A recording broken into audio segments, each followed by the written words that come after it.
जय Shri Krishna. Krishna devotion channel के सभी भक्तों का स्वागत है भक्ति चैनल कृष्णा डिवोशन पर। तो आप सभी ने कृष्ण चरित अमृतम का पिछला भाग लिसन कर लिया होगा। तो आप सभी ने जाना कि जामवंत कौन थे और उन्होंने श्री कृष्ण के साथ युद्ध क्यों किया और युद्ध के परिणाम में क्या हुआ, यह हम आज के एपिसोड में जानेंगे। और कैसे जामवंत अपनी पुत्री का विवाह श्री कृष्ण से करते हैं, तो यह भी जानेंगे। तो श्री कृष्ण के जितने विवाह हुए उनकी कथा हम कह रहे हैं। रुक्मिणी विवाह का प्रसंग संपूर्ण हो चुका है, तो आगे हम श्रवण कर रहे हैं जामवंत की कन्या का विवाह किस प्रकार श्री कृष्ण से हुआ। तो आइए आज का भाग 268 हम स्टार्ट करते हैं और इसमें जामवंती का विवाह श्री कृष्ण के साथ होगा। और आप सभी प्रेम पूर्वक लिसन करिए। प्रभु की हर एक लीला अमृतमयी है, आनंद देने वाली है। ये प्रवेश करते हैं हम भगवान श्री कृष्ण के साथ जामवंत की गुफा में। भाग 268। गुफा में जब श्री कृष्ण ने प्रवेश किया तो देखा कि चारों ओर घना अंधकार है और भगवान श्री कृष्ण के साथ अंदर कोई भी नहीं आया था। भगवान बड़े ही सावधानी से बढ़ते जा रहे थे, पर कुछ दूर आगे जब बढ़े, गुफा के भीतर एक बड़ा साम्राज्य दिखाई दिया। मणि माणिक्य से भरा हुआ जगमगाता हुआ राज्य। ओहो, जामवंत ने इतना सब कुछ बना लिया भीतर। सरोवर, पर्वत, बाग, बगीचे, सब गुफा के भीतर। यह देखते हुए कृष्ण आगे बढ़ रहे हैं। तभी उन्हें एक जगमगाता हुआ महल दिखाई दिया। उसी महल से प्रकाश छिटक रहा था। ये प्रकाश तो समंतक मणि का है, यह श्री कृष्ण समझ गए। अब वो आगे बढ़े तो देखा एक कन्या बहुत ही सुंदर बैठी हुई है और समंतक मणि से खेल रही है। हाँ, जामवंत ने ही लाकर उसे मणि दी होगी अपनी लाडली को खेलने के लिए। तो श्री कृष्ण आगे बढ़े और उस कन्या के सामने जाकर खड़े हो गए। कन्या का ध्यान श्री कृष्ण पर अभी गया नहीं था, वो तो मणि से खेल रही थी।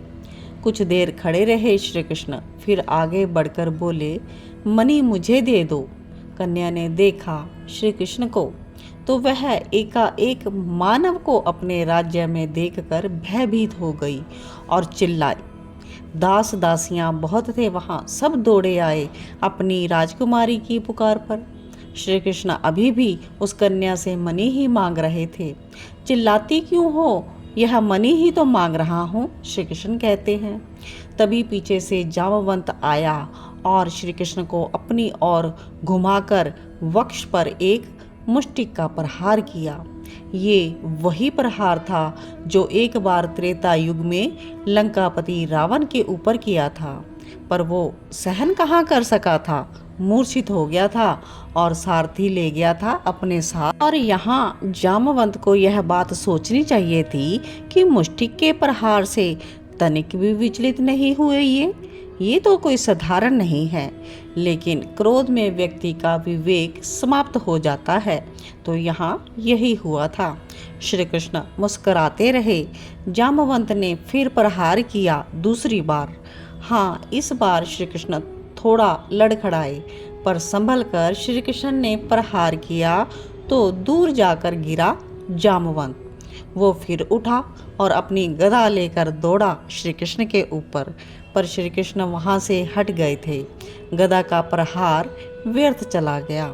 वो इस बात से क्रोधित हो उठा, चिल्लाते हुए फिर मारने के लिए दौड़ा, पर इस बार श्री कृष्ण ने उसके हाथों को फुर्ती से पकड़कर उसे पछाड़ दिया।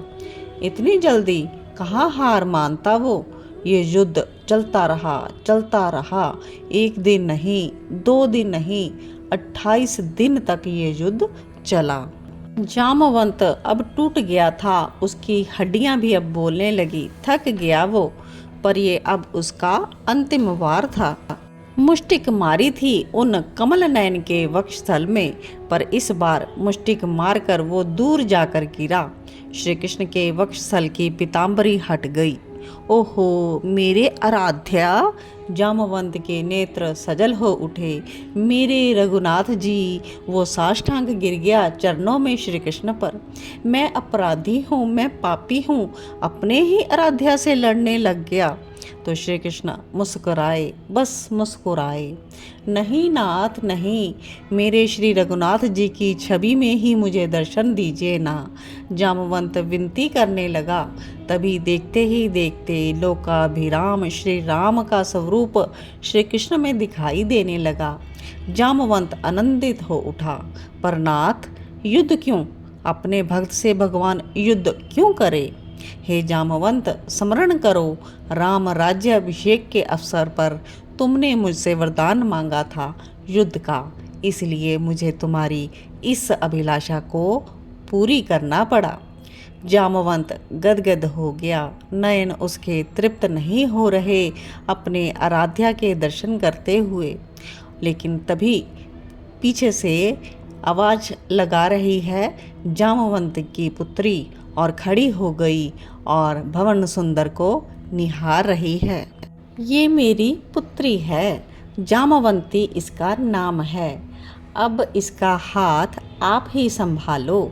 जामवंती का हाथ उसी समय श्री कृष्ण के हाथों में दे दिया था जामवंत ने, और जामवंती शर्मा रही थी। और हाँ, ये सिमंतक मणि आपके चरणों में। जामवंत ने वो मणि भी भगवान को सौंप दी। भगवान ने जामवंती को स्वीकार किया और मणि लेकर भक्ति और प्रेम का वर देते हुए द्वारका में लौट आए थे। तो इस प्रकार उद्धव ने विदुर जी को यह कथा सुनाई कि ये जामवंती श्री कृष्ण की दूसरी पत्नी हुई। विदुर जी ने कहा, हे उद्धव, तुम इतनी मधुर भगवत कथा सुना रहे हो, तुम सदैव श्री कृष्ण के प्रिय बने रहो। आहा, कितना आनंद आया इस परम मंगलमयी कथा को श्रवण करके। तो श्री कृष्ण का विवाह इस प्रकार जामवंती के साथ हुआ। आप सभी भक्तों ने जिन्होंने भी इस कथा को श्रवण किया, सबको बहुत बहुत मंगल बधाई। प्रभु की अमृतमयी कथा आप सभी इसी प्रकार लिसन करते रहें और भगवान में आप सभी की प्रीति बनी रहे। भगवान श्री कृष्ण आप सभी को अपनी प्रिय भक्ति ज़रूर प्रदान करें। तो आज की कथा यहीं पर विश्राम लेना बनता ही है। तो इसके आगे की कथा कंटिन्यू रहेगी।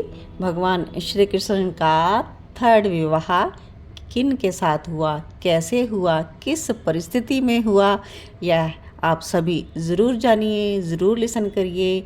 भगवान श्री कृष्ण की कथा जितनी बार सुने उतना ही आनंद देती है, और भगवान की यह कथा को आप आगे प्रचार करके इसको शेयर कर दीजिए ताकि अन्य भक्त भी सुन सके।